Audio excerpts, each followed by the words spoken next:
Hi hello welcome to my channel friends. ಎಲ್ಲರೂ ಹೇಗಿದ್ದೀರಾ? ಎಲ್ಲರೂ ಚೆನ್ನಾಗಿದ್ದೀರಾ ಅಂದ್ಕೊಳ್ತಾ ಇವತ್ತಿನ ವ್ಲಾಗ್ನು ಕೂಡ ಸ್ಟಾರ್ಟ್ ಮಾಡ್ತಾ ಇದ್ದೀನಿ. ನಾನಿವತ್ತು ಹೌಸ್ ಕ್ಲೀನಿಂಗ್ ಪ್ಲ್ಯಾನ್ ಫಾರ್ ಬಿಗಿನರ್ಸ್ಗೆ ಯಾವ ರೀತಿ ಕ್ಲೀನ್ ಮಾಡ್ಕೊಳ್ಳೋದು ಹೌಸನ್ನ, ಮತ್ತು ಯಾವ ರೀತಿ ಡಿವೈಡ್ ಮಾಡ್ಕೊಂಡು ಕ್ಲೀನ್ ಮಾಡ್ಕೊಳ್ಳೋದು, ಇದೆಲ್ಲ ಕನ್ಫ್ಯೂಷನ್ ಅಂತೂ ಇದ್ದೇ ಇರುತ್ತೆ ಅಲ್ವಾ. ನಾವು ಈ ರೀತಿ ಪ್ರತಿಯೊಂದು ಮನೆಯಲ್ಲಿರುವಂಥ ಜಾಗಗಳನ್ನ ಡಿವೈಡ್ ಮಾಡಿಕೊಂಡು ಸಪ್ರೇಟ್ ಮಾಡಿಕೊಂಡು ಕ್ಲೀನ್ ಮಾಡ್ಕೊಳ್ಳೋದ್ರಿಂದ ನಮ್ಗೆ ಯಾವುದೇ ರೀತಿ ಕನ್ಫ್ಯೂಷನ್ ಅಂತೂ ಇರೋದಿಲ್ಲ. ಆ ಕೆಲಸ ಮರ್ತೋಯ್ತು, ಈ ಕೆಲಸ ಮರ್ತೋಯ್ತು ಅನ್ನೋ ರೀತಿ ಆಗೋದಿಲ್ಲ. ಎಲ್ಲ ಜಾಗವನ್ನು ಕೂಡ, ಎಲ್ಲ ಮನೆಯಲ್ಲಿರುವಂಥ ಪ್ರತಿಯೊಂದನ್ನು ಕೂಡ ನಾವು ನೀಟಾಗಿ ಕ್ಲೀನ್ ಮಾಡ್ಕೋಬಹುದು. ಅದರಲ್ಲಿ ಫಸ್ಟ್ ಒನ್ ಏನು ಅಂತ ಅಂದರೆ, ನಾವು ಎರಡು ಪಾರ್ಟ್ ಆಗಿ ಡಿವೈಡ್ ಮಾಡ್ಕೊಳ್ಳೋಣ. ಇಂಡೋರ್ ಮತ್ತು ಔಟ್ಡೋರ್ ಅಂತ. ಇಂಡೋರ್ ಔಟ್ಡೋರ್ ಎರಡು ಪಾರ್ಟಾಗಿ ಡಿವೈಡ್ ಮಾಡಿಕೊಂಡು ಏನೇನು ಕ್ಲೀನ್ ಮಾಡ್ಕೋಬೇಕು ಅಂತ ಫಸ್ಟ್ ನಾವು ಲಿಸ್ಟ್ ಮಾಡ್ಕೊಳ್ಳುವಂಥದ್ದು ತುಂಬಾ ಇಂಪಾರ್ಟೆಂಟ್ ಆಗುತ್ತೆ. ಇಂಡೋರಲ್ಲಿ first bedroom, second one is kitchen, ಮೂರನೇದು ಆಲ್. ಡೈನಿಂಗ್ ಏರಿಯಾ ಸಪ್ರೇಟ್ ಆಗಿದೆ ಅಂತ ಅಂದರೆ ಅದನ್ನು ಕೂಡ ನಾವು ಸಪ್ರೇಟಾಗಿ ಕ್ಲೀನ್ ಮಾಡ್ಕೋಬೇಕಲ್ವಾ. ಡೈನಿಂಗ್ ಏರಿಯಾ ಸಪ್ರೇಟ್ ಆಗಿದೆ ಅಂದರೆ ಅದನ್ನು ಕೂಡ ನಾವು ಸಪ್ರೇಟ್ ಡಿವೈಡ್ ಮಾಡಿಕೊಂಡೆ ಕ್ಲೀನ್ ಮಾಡ್ಕೊಳ್ಳುವಂಥದ್ದು ತುಂಬಾ ಇಂಪಾರ್ಟೆಂಟ್ ಆಗುತ್ತೆ. ನೆಕ್ಸ್ಟ್ ಬಾತ್ರೂಮ್ನ ಕ್ಲೀನ್ ಮಾಡ್ಕೊಳ್ಳುವಂಥದ್ದು. ಮನೆ ಒಳಗಡೆ ಇಷ್ಟು ಇದೆ ಅಲ್ವಾ, ಇವೆಲ್ಲ ನಾವು ಸಪ್ರೇಟಾಗಿ ಬರ್ಕೊಂಡು ಈ ರೀತಿ ಕ್ಲೀನ್ ಮಾಡ್ಕೊಳ್ಳೋದ್ರಿಂದ ತುಂಬಾ ಒಳ್ಳೆಯದು. ನಮ್ಗೆ ಯಾವುದೇ ರೀತಿಯ ಒಂದು ರೀತಿ ಕ್ಲೀನ್ ಮಾಡ್ಕೊಳ್ಳೋದಕ್ಕೂ ಕೂಡ ಈಸಿ ಆಗುತ್ತೆ. ಇದನ್ನ ಮಾಡ್ಕೋಬೇಕು ಅಂತ ನಾವು ಯಾವಾಗ ಬರ್ಕೊಂಡು ನಾವು ಈ ರೀತಿ ಡಿವೈಡ್ ಮಾಡಿಕೊಂಡು ಕ್ಲೀನ್ ಮಾಡ್ಕೊಳ್ತೀವಿ, ತುಂಬಾ ಒಳ್ಳೆಯದು ಅಂತಲೇ ಹೇಳ್ಬೋದು. ಔಟ್ಡೋರಲ್ಲಿ ಫ್ರಂಟ್ ಯಾರ್ಡ್, ಮನೆ ಮುಂದೆ ಸ್ವಲ್ಪ ಜಾಗ ಇರುತ್ತೆ ಅಲ್ವಾ, ಫ್ರಂಟ್ ಯಾರ್ಡು. ದೊಡ್ಡ ಮನೆ ಅಂತ ಅಂದರೆ, ಸ್ವಂತ ಮನೆ ಅಂತ ಅಂದರೆ ಮನೆ ಹಿಂದೆ ಎಲ್ಲ ಜಾಗ ಇರುತ್ತೆ. ಬ್ಯಾಕ್ ಯಾರ್ಡು, ಮನೆ ಹಿಂದೆ ಸ್ವಲ್ಪ ಎಲ್ಲನೂ ಕ್ಲೀನ್ ಮಾಡ್ಕೊಳ್ಳುವಂಥದ್ದಾಗಿರ್ಬೋದು ಈ ರೀತಿ. ನೆಕ್ಸ್ಟ್ ಮನೆ ಮುಂದೆ ಸ್ವಲ್ಪ ಪಾಟ್ ಎಲ್ಲ ಇಟ್ಕೊಂಡಿದ್ವಿ, ಗಾರ್ಡನ್ ರೀತಿ ಮಾಡ್ಕೊಂಡಿದ್ವಿ ಅಂತ ಅಂದರೆ ಅದನ್ನು ಕೂಡ ಕ್ಲೀನ್ ಮಾಡ್ಕೊಳ್ಳುವಂಥದ್ದು, ನೀರು ಹಾಕುವಂಥದ್ದು ಗಿಡಗಳಿಗೆ, ಇದೆಲ್ಲ ಇರುತ್ತೆ ಅಲ್ವಾ. ಅದನ್ನು ಕೂಡ ಈ ರೀತಿ ಸಪ್ರೇಟ್ ಮಾಡಿಕೊಂಡು ಕ್ಲೀನ್ ಮಾಡ್ಕೊಳ್ಳೋಣ ಅಂತ ಎರಡು ಸಪ್ರೇಟ್ನ ಮಾಡಿದ್ದೀನಿ. ಅದರಲ್ಲಿ ಫಸ್ಟ್ ಒನ್ ಏನು ಅಂತ ಅಂದರೆ, ಇಂಡೋರಲ್ಲಿ ನಾವು ಎದ್ದ ತಕ್ಷಣ ಕ್ಲೀನ್ ಮಾಡ್ಕೊಳ್ಳುವಂಥದ್ದು ಬೆಡ್ರೂಮ್. ನಾವು ಮಲಗಿರ್ತೀವಿ ಅಂದಾಗ ಎದ್ದದ ಜಾಗವನ್ನು ಕ್ಲೀನ್ ಮಾಡ್ಕೊಳ್ಳುವಂಥದ್ದು ತುಂಬ ಒಳ್ಳೆಯ ಅಭ್ಯಾಸ. ಹಾಗೆ ಬಿಟ್ಬಿಟ್ಟು ಬಂದ್ಬಿಡುವಂಥದ್ದಾಗಿರ್ಬೋದು, ಮಲಗಿರುವಂಥ ಚಾಪೆ ಮತ್ತು ಬೆಡ್ಶೀಟ್ನ ಎತ್ತಿಡ್ದೇ ಹಾಗೆ ಬಂದ್ಬಿಡುವಂಥದ್ದಾಗಿರ್ಬೋದು. ಇದೆಲ್ಲ ಮಾಡೋದ್ರಿಂದ ಅಷ್ಟು ಕೂಡ ಮನೆಗೂ ಒಳ್ಳೆಯದಲ್ಲ ಅಂತ ಹೇಳ್ತಾರೆ ಅಲ್ವಾ. ಅದರಲ್ಲಿ ಮೊದಲನೇದೇನು ಅಂತ ಅಂದರೆ ಮೇಕಿಂಗ್ ಬೆಡ್. ನಾವು ಮಲಗಿರುವಂಥ ಬೆಡ್ನ ಕ್ಲೀನ್ ಮಾಡ್ಕೊಳ್ಳುವಂಥದ್ದು ತುಂಬ ಒಳ್ಳೆಯ ಅಭ್ಯಾಸ. ಮೇಕಿಂಗ್ ಬೆಡ್, ಎದ್ದ ತಕ್ಷಣ ನಾವು ಬೆಡ್ಡೆಲ್ಲ ನೀಟಾಗಿ ಕ್ಲೀನ್ ಮಾಡಿಕೊಂಡು ಅಂತ ಅಂದರೆ. ನೆಕ್ಸ್ಟು ಇನ್ನು ಬೆಡ್ರೂಮಲ್ಲಿ ಇನ್ನೇನಿರುತ್ತೆ, ಮತ್ತು ವಿಂಡೋಸ್ ಎಲ್ಲ ಸ್ವಲ್ಪ ಧೂಳೇನಾರು ಇರುತ್ತೆ ಅಂತ ಅಂದರೆ ವಿಂಡೋಸ್ ಆ್ಯಂಡ್ ಡೋರ್ಸು, ಬಾಗಿಲುಗಳೆಲ್ಲ ಸ್ವಲ್ಪ ನೀಟಾಗಿ ಒರೆಸ್ಕೊಳ್ಳುವಂಥದ್ದಾಗಿರ್ಬೋದು. ಮತ್ತು ಟೇಬಲ್ ಇದೆ ಅಂತಂದರೆ ಟೇಬಲ್ ಮೇಲೆ ವಾಟರ್ ಬಾಟಲು ಈ ರೀತಿ ಎಲ್ಲ ಇಟ್ಕೊಂಡಿರ್ತೀವಲ್ವ, ವಾಟರ್ ಬಾಟಲ್ ಎಲ್ಲನೂ ಕ್ಲೀನ್ ಮಾಡ್ಕೊಂಡು ಟೇಬಲ್ನ ನೀಟಾಗಿ ಕ್ಲೀನ್ ಮಾಡ್ಕೊಳ್ಳುವಂಥದ್ದಾಗಿರ್ಬೋದು. ನೆಕ್ಸ್ಟ್ ಏನು ಅಂತ ಅಂದರೆ, ಎಲ್ಲನೂ ಈ ರೀತಿ ಕ್ಲೀನ್ ಮಾಡ್ಕೊಂಡು ಆಯಿತು ಅಂತ ಅಂದರೆ ಸ್ವೀಪ್ ಆ್ಯಂಡ್ ಮಾಪ್ನ ಮಾಡ್ಕೊಳ್ಳುವಂಥದ್ದು.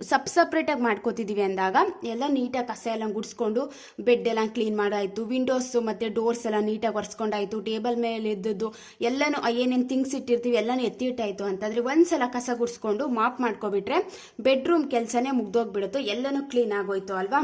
ನೆಕ್ಸ್ಟ್ ಪಾಯಿಂಟ್ ಏನು ಅಂತ ಅಂದರೆ, ಸೆಕೆಂಡು ನಾವು ಡಿವೈಡ್ ಮಾಡ್ಕೊಳ್ಳುವಂಥದ್ದು ಇಲ್ಲೇ ಮಾಡ್ಕೊಳ್ಳೋಣ. ಆಲು. ಇನ್ನು ಫಸ್ಟ್ ಬೆಡ್ರೂಮ್ ಎಲ್ಲ ಚೆನ್ನಾಗಿ ಕ್ಲೀನ್ ಆಯಿತು ಅಂದರೆ ನಾವು ನೆಕ್ಸ್ಟ್ ಆಲ್ ಕ್ಲೀನಿಂಗ್ಗೆ ಅಂತ ಬರ್ತೀವಿ. ಆಲ್ ಕ್ಲೀನಿಂಗಲ್ಲಿ ಏನೇನಿರುತ್ತೆ, ಫಸ್ಟ್ ಸೋಫಾ ಸೆಟ್ ಇದೆ ಅಂತ ಅಂದರೆ ಸೋಫಾ ಕ್ಲೀನಿಂಗ್ ಆಗಿರ್ಬೋದು. ಸೋಫಾ ಕ್ಲೀನಿಂಗ್ ಮತ್ತು ಚೇಂಜ್ ಆದರೂ ಬಟ್ಟೆ ಎಲ್ಲನೇ ನೀಟಾಗಿ ಚೇಂಜ್ ಮಾಡುವಂಥದ್ದು, change the cloth, change the mat ಎಲ್ಲ ನೀಟಾಗಿ ಕ್ಲೀನ್ ಮಾಡ್ಕೊಳ್ಳುವಂಥದ್ದು. ನೆಕ್ಸ್ಟ್ ಸೆಕೆಂಡ್ ಏನು ಅಂತ ಅಂದರೆ, ಟಿ ವಿ ಯೂನಿಟ್ ಅಂತೂ ಇದ್ದೇ ಇರುತ್ತೆ, ಟಿ ವಿ ಯೂನಿಟ್ ಎಲ್ಲ ಕ್ಲೀನ್ ಮಾಡ್ಕೊಳ್ಳುವಂಥದ್ದು. ಬೇರೆ ಥಿಂಗ್ಸ್ ಎಲ್ಲ ತಂದು ಅಲ್ಲೇ ಇಟ್ಬಿಟ್ಟಿರ್ತೀವಿ. ಬೆಳಿಗ್ಗೆ ಎದ್ದ ತಕ್ಷಣ ನಾವು ಈ ರೀತಿ ಕ್ಲೀನ್ ಮಾಡ್ಕೊಳ್ಳೋದ್ರಿಂದ ಮನೆಯೂ ಕೂಡ ತುಂಬ ಚೆನ್ನಾಗಿರುತ್ತೆ.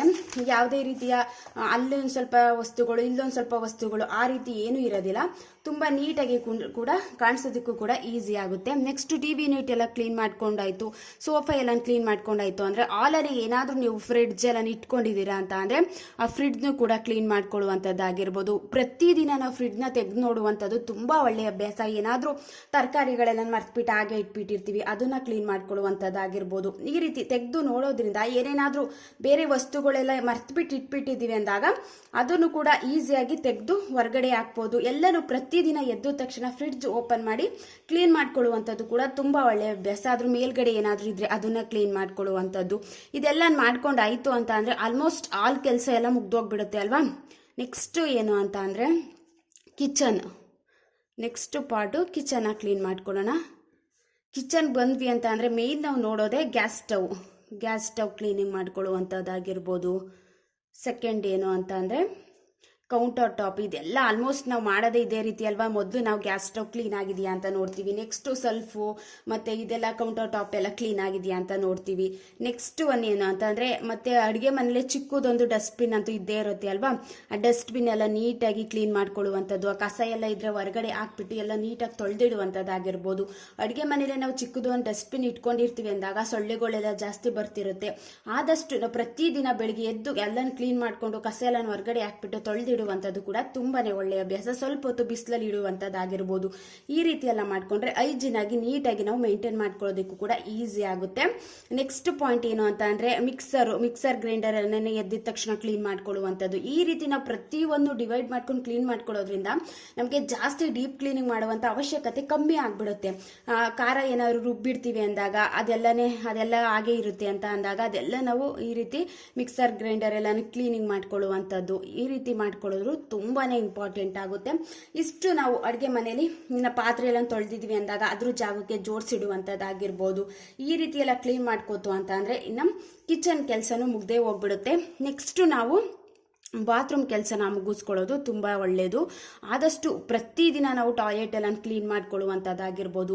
ಮನೆಯಲ್ಲಿ ಒಬ್ಬರು ಹೌಸ್ ವೈಫ್ ಇದ್ದಾರೆ ಅಂತ ಅಂದರೆ ಇದೆಲ್ಲ ಜವಾಬ್ದಾರಿಗಳು, ಈ ಕೆಲಸ ಮಾಡುವಂಥದ್ದು ನಮ್ಮ ಕೆಲಸನೇ, ಇದೆಲ್ಲ ನಮ್ಮ ಜವಾಬ್ದಾರಿನೇ. ಯಾರು ಕೂಡ ಮನೆ ಕೆಲಸದವ್ರು ಬರಲ್ಲ, ನಾವೇ ಎಲ್ಲ ಕ್ಲೀನ್ ಮಾಡ್ಕೋಬೇಕು ಅಂದಾಗ ಬೆಳಿಗ್ಗೆ ಎದ್ದ ತಕ್ಷಣ ನಾವು ಈ ರೀತಿ ಎಲ್ಲನೂ ಡಿವೈಡ್ ಮಾಡ್ಕೊಂಡು ಕ್ಲೀನ್ ಮಾಡ್ಕೊಬಿಟ್ರೆ ಮನೆಯೂ ಕೂಡ ತುಂಬ ಚೆನ್ನಾಗಿರುತ್ತೆ. ಮತ್ತೆ ಪದೇ ಪದೇ ಕ್ಲೀನ್ ಮಾಡಬೇಕು ಅನ್ನೋ ಅವಶ್ಯಕತೆಯೂ ಇರೋದಿಲ್ಲ. ಬಾತ್ರೂಮ್ ಕ್ಲೀನ್ ಮಾಡೋಕ್ಕೆ ಹೋಗ್ತಿದ್ದೀವಿ ಅಂತ ಅಂದಾಗ ವೈಪ್ ಫ್ಲೋರ್ಸ್ ಎಲ್ಲ ಕ್ಲೀನ್ ಮಾಡ್ಕೊಳ್ಳುವಂಥದ್ದಾಗಿರ್ಬೋದು. ಬೇಸಿಕ್ ಇವೆಲ್ಲ ನೀಟಾಗಿ ಕ್ಲೀನ್ ಮಾಡಿಕೊಂಡ್ರೆ ನಾವು ಪ್ರತಿದಿನ ಕ್ಲೀನ್ ಮಾಡ್ಕೋತಾ ಇದ್ದೀವಿ ಅಂತ ಅಂದಾಗ ಜಾಸ್ತಿ ಕ್ಲೀನಿಂಗ್ ಇರೋದಿಲ್ಲ. ಇವಾಗ ಯಾವಾಗಲೋ ಒಂದಿನ ವಾರಕ್ಕೊಂದ್ಸಲಿ 15 ದಿನಕ್ಕೊಂದ್ಸಲಿ ಕ್ಲೀನ್ ಮಾಡ್ತಿದ್ದೀವಿ ಅಂದಾಗ ತುಂಬ ಗಲೀಜಾಗ್ಬಿಟ್ಟಿರುತ್ತೆ. ನಾವು ಪ್ರತಿದಿನ ಎದ್ದ ತಕ್ಷಣ ಈ ರೀತಿ ಕ್ಲೀನಿಂಗ್ ಎಲ್ಲ ಮಾಡ್ಕೋತಾ ಇದ್ದೀವಿ ಅಂತ ಅಂದಾಗ ಅಷ್ಟು ಕ್ಲೀನಿಂಗ್ ಮಾಡುವಂಥ ಅವಶ್ಯಕತೆ ಇರೋದಿಲ್ಲ, ಅಂದರೆ ಅಷ್ಟು ಗಲೀಜು ಕೂಡ ಇರೋದಿಲ್ಲ ಅಲ್ವಾ. ನೆಕ್ಸ್ಟ್ ವಾಶ್ ಬೇಸಿನ್ ಕ್ಲೀನಿಂಗ್ ಮಾಡ್ಕೊಳ್ಳುವಂಥದ್ದಾಗಿರ್ಬೋದು. ನೆಕ್ಸ್ಟು ಚಿಕ್ಕ ಚಿಕ್ಕ ಸೆಲ್ಫ್ಗಳಿದೆ ಅಂತ ಅಂದರೆ ಅದೆಲ್ಲ ತೆಗೆದಿಟ್ಬಿಟ್ಟು ಆ ವಸ್ತುಗಳೆಲ್ಲ ನೀಟಾಗಿ ಅದೆಲ್ಲ ಒರೆಸ್ಕೊಳ್ಳುವಂಥದ್ದಾಗಿರ್ಬೋದು. ಸೆಲ್ಫ್ ಕ್ಲೀನಿಂಗ್ ಆಗಿರ್ಬೋದು.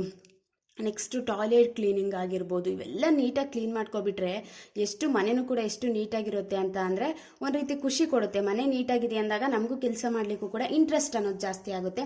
ನೆಕ್ಸ್ಟ್ ಬಕೆಟ್ಸ್ ಆಗಿರ್ಬೋದು. ಬಕೆಟ್ಸ್ ಆ್ಯಂಡ್ ಮಗ್ಸ್ ಎಲ್ಲ ಕ್ಲೀನ್ ಮಾಡ್ಕೊಳ್ಳುವಂಥದ್ದು. ಇದೆಲ್ಲ ಕ್ಲೀನ್ ಮಾಡ್ಕೊಡ್ತು ಅಂತ ಅಂದರೆ ಆಲ್ಮೋಸ್ಟ್ ಕ್ಲೀನಿಂಗ್ ಕೆಲಸ ಎಲ್ಲ ಮುಗ್ದೇ ಹೋಗ್ಬಿಟ್ಟಿರುತ್ತೆ ಅಲ್ವಾ. ಈ ರೀತಿ ಡಿವೈಡ್ ಮಾಡ್ಕೊಂಡು ಕ್ಲೀನ್ ಮಾಡ್ಕೊಳ್ಳೋದ್ರಿಂದ ಏನು ಬೆನಿಫಿಟ್ಟು ಅಂತ ಅಂದರೆ ನಾವು ಆ ಕೆಲಸ ಮರ್ತ್ಬಿಟ್ಟು ಅಂದರೆ ಇವಾಗ ಬಾತ್ರೂಮ್ಗೆ ಹೋಗ್ತಿದ್ದೀವಿ ಅಂದಾಗ ಅದೊಂದು ಮಗ್ಸ್ ಏನು ಕ್ಲೀನ್ ಮಾಡೋದನ್ನೇ ಮರ್ತು ಬಿಟ್ಟಿರ್ತೀವಿ, ಬಕೆಟ್ ಏನೋ ಕ್ಲೀನ್ ಮಾಡೋದನ್ನೇ ಮರ್ತು ಬಿಟ್ಟಿದ್ದೀವಿ ಅಂದಾಗ ಈ ರೀತಿ ಬರ್ಕೊಂಡು ಯಾವಾಗ ನಾವು ಕ್ಲೀನಿಂಗ್ ಮಾಡಲಿಕ್ಕೆ ಸ್ಟಾರ್ಟ್ ಮಾಡ್ಕೋತೀವಿ ಎಲ್ಲನೂ ಒಂದೊಂದ್ಸಲ ಚೆಕ್ ಮಾಡಿ ನೋಡ್ಕೋತಾ ಇದ್ದೀವಿ ಅಂದಾಗ ಅಷ್ಟು ಮರ್ತೋಗುವಂಥ ಅವಶ್ಯಕತೆ ಇರೋದಿಲ್ಲ. ನೆಕ್ಸ್ಟ್ ಪಾಯಿಂಟು ಇವಾಗ ಔಟ್ಡೋರ್ ಕೆಲಸ ಎಲ್ಲ ಇಂಡೋರ್ ಕೆಲಸ ಎಲ್ಲ ಮುಗ್ದೋಯ್ತು. ಇಂಡೋರಲ್ಲಿ ಬಾತ್ರೂಮ್ ಆಗಿರ್ಬೋದು, ಕಿಚನ್ ಆಗಿರ್ಬೋದು, ಹಾಲ್ ಆಗಿರ್ಬೋದು, ಬೆಡ್ರೂಮ್ ಆಗಿರ್ಬೋದು.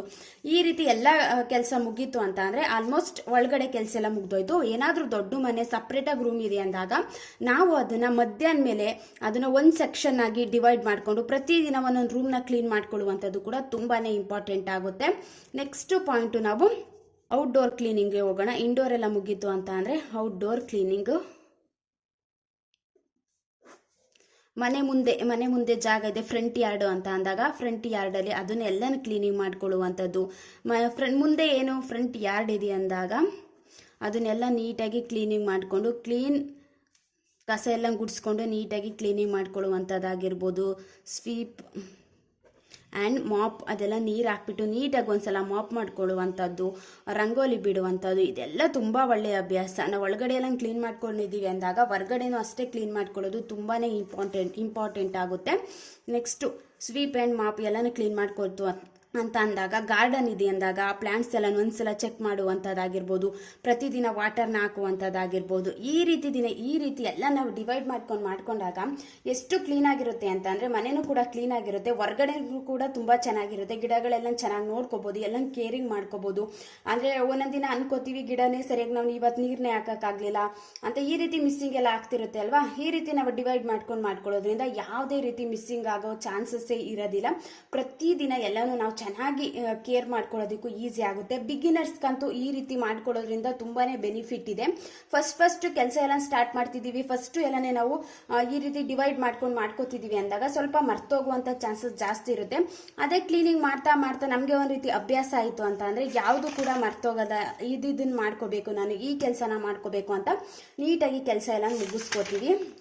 ಇವತ್ತಿನ ವ್ಲಾಗ್ ಏನಾದರೂ ನಿಮಗೆ ಇಷ್ಟ ಆಯಿತು ಅಂದರೆ ಪ್ಲೀಸ್ ಒಂದು ಲೈಕ್ ಮಾಡಿ. ನೆಕ್ಸ್ಟ್ ವಿಡಿಯೋದಲ್ಲಿ ಸಿಗ್ತೀನಿ. Thank you for watching.